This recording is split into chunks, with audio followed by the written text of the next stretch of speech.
Dnes bratři život ztratili pro vlast a život náš. Můj táta válku zlou poznal, měl jedno oko, jen však vlajku věšel před svým domem. Než přišel soudnej den, chtěl, aby máma, můj brácha a sestra a já jsme žili šťastně tam, kde svoboda snad něco znamená. Náhle tahle naše zem s válkou zlou bojuje a jenom smrtská za všeho světa se dnes raduje.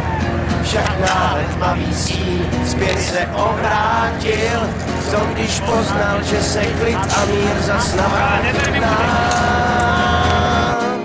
A strýček sám bude chtít, abych se zlem se zaspral a s láskou socha svobody nám zamává dál. Jak orli silní jsme a vůle pevná jak hrom, po celé zemi vyzvání na svobody zvon. Ať každý z nás to otoč se, dobrý, jo. Vlajku zná. Ať každý z nás to dobře ví a tuhle vlajku má.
s ránem, k obzoru se sklání a je ještě krásnější.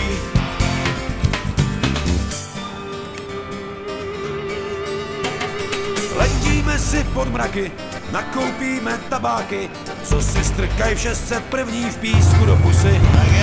Prodají nám je chlapíci, nepěkně se tvářící, nemají zemi pro amíky, ani pro Rusy. Nad Afghánistánem bývá nebe jasnější, luna splývá s ránem, se sklání a je ještě krásnější. To je mák, to není hrách, po horách tu běhá strach.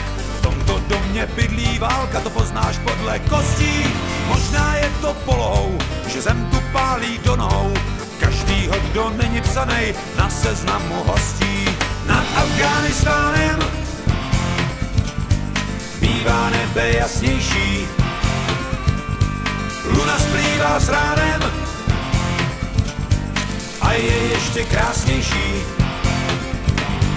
Nad Afghánistánem, nad vypralou plání, bývá nebe jasnější, luna splývá s ránem, k obzoru se sklání a je ještě krásnější.